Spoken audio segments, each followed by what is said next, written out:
السلام علیکم dear friends, اب میں آپ کے سامنے انٹروڈکشن ٹو فلاسفی کا چوتھا پیج پڑھنے لگا ہوں۔ چوتھا پیج فلسفے کے ریسٹرکٹڈ استعمال پر مشتمل ہے، یعنی فلسفے کا محدود استعمال، جیسے philosophy of history, American philosophy, the philosophy of style. یہ سب محدود استعمال ہیں، فلسفے کے محدود معنوں میں لیا جا رہا ہے۔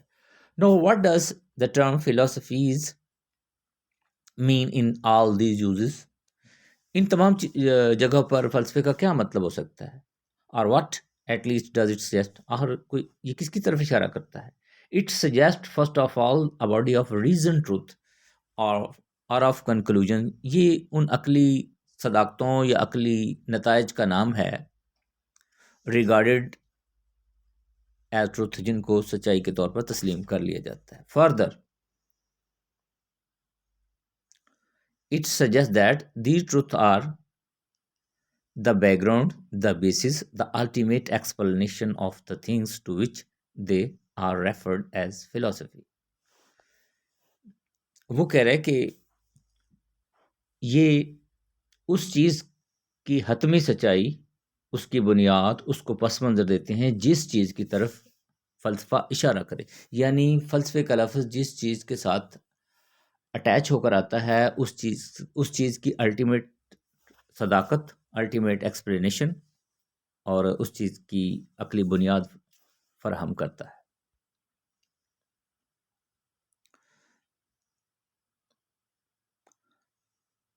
Thus the expression philosophy of education، اب مثال کے لیتے ہیں the philosophy of education suggest a body of reason truth۔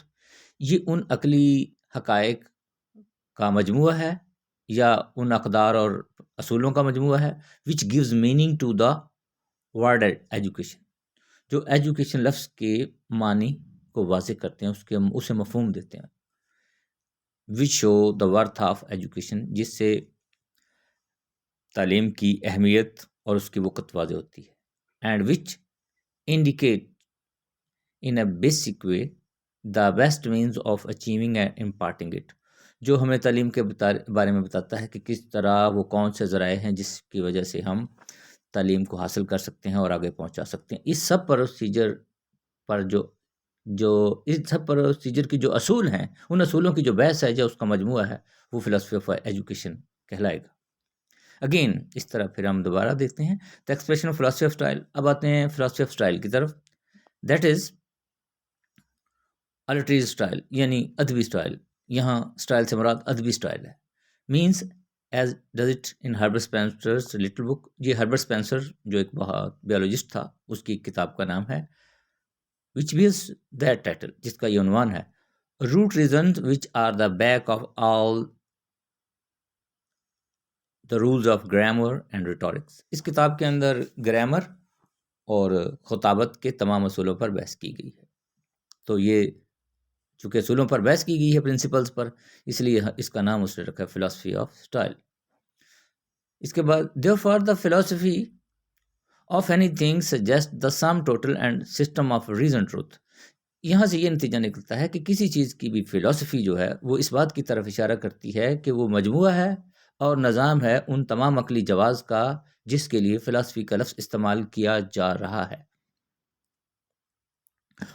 and which are the back of anything، اور اس چیز کی پس منظر میں اس چیز کے پس منظر دیتی ہے وہ philosophy, and give it meaning, اور اس کو وہ مفہوم دیتی ہے۔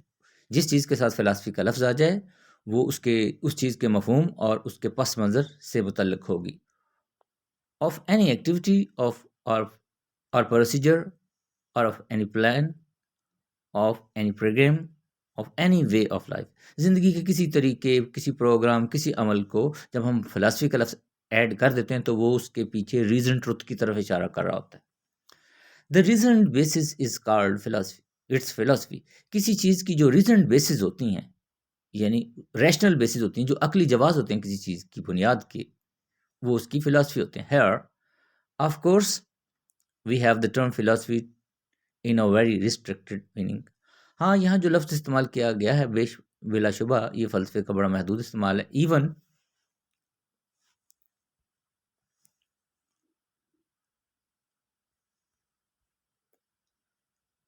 اب میں دوبارہ لائن پڑھتا ہوں. Here of course we have the term philosophy in very restricted meaning. یہاں فلسفے کے ہم نے بہت محدود معنی میں استعمال کیا گیا.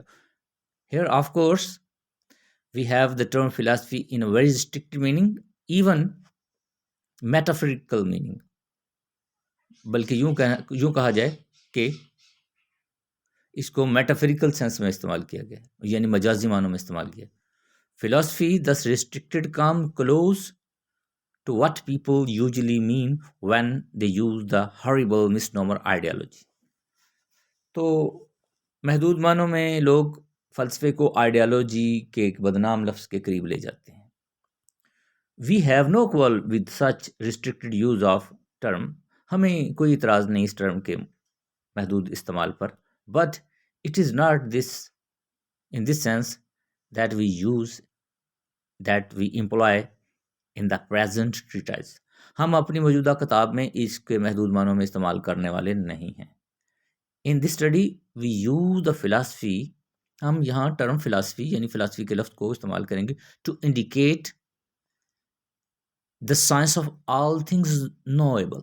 ہم ہر وہ چیز جس کو جانا جا سکے اس کی سائنس کے طور پر پیش کریں گے.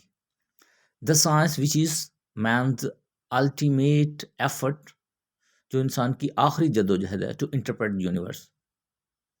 اس کائنات کی تفہیم کی آخری جد و جہد, اس کے طور پر ہم اس لفظ کو استعمال کریں گے. We did not use term to mean the basis of some one effort. ہم اس کو کسی مخصوص ایک ایفرٹ کے لیے استعمال نہیں کریں گے. or some one phase of human activity. انسان کی کسی مخصوص سرگرمی کی کسی مخصوص مرحلے کے لیے اور انٹرسٹ یا کسی مخصوص دلچسپی کے معنوں میں یوز نہیں کریں گے. We do not speak of the philosophy of this or that. ہم یہ لفظ کبھی نہیں بولیں گے philosophy of that and philosophy of those and وغیرہ وغیرہ. We speak of philosophy. Our concern is philosophy in its first meaning. ہم اس کے فرسٹ میننگ یعنی اس کے ابتدائی اور بنیادی مفہوم میں استعمال کریں گے ایز دا یونیورسل سائنس، اس کے ایک آفاقی علم کے طور پر. ناٹ ان ریسٹرکٹیڈ اور میٹافریکل میننگ، نہ اس کو مجازی معنوں میں لیں گے اور نہ ہی اس کو محدود معنوں میں لیں گے. ایز اسپیشل اور پرٹیکولر سائنس، جیسا کہ مخصوص سائنسیں لیتی ہیں. Reverting now to the real definition. آئیے اب ہم اپنے حقیقی مفہوم کی طرف آتے ہیں. ڈیفینیشن آف فلاسفی کی تعریف میں we find that we have called it the science of all things naturally knowable. ہم اس نتیجے پر پہنچ چکے ہیں کہ ہم نے فلسفے کا نام رکھ دیا ہے کہ یہ وہ علم ہے جو نیچرلی نویبل چیزوں کو کے مفہوم جاننے کا نام ہے. And to means unaided powers. Unaided کا مطلب بھی یہاں پر نیچرلی ہے. insofar as all these things are studies in most general way. یعنی جو ہم چیزوں کو مخصوص اور عمومی مفہوم میں، یعنی کسی چیز کو کسی کے جرنل یعنی اس سے آگے کوئی چیز وہ پاسبل نہیں ہوتی، اس کی جرنلائزیشن کر دیتے ہیں، اس کی عمومیت کی انتہا پر پہنچ جاتے ہیں. Thanks very much. مجھ سے جو ہو سکا وہ میں نے آپ کے سامنے ایکسپلین کرنے کی کوشش کی ہے. اب یہ سلسلہ چلتا رہے گا. Thanks very much. بہت مہربانی.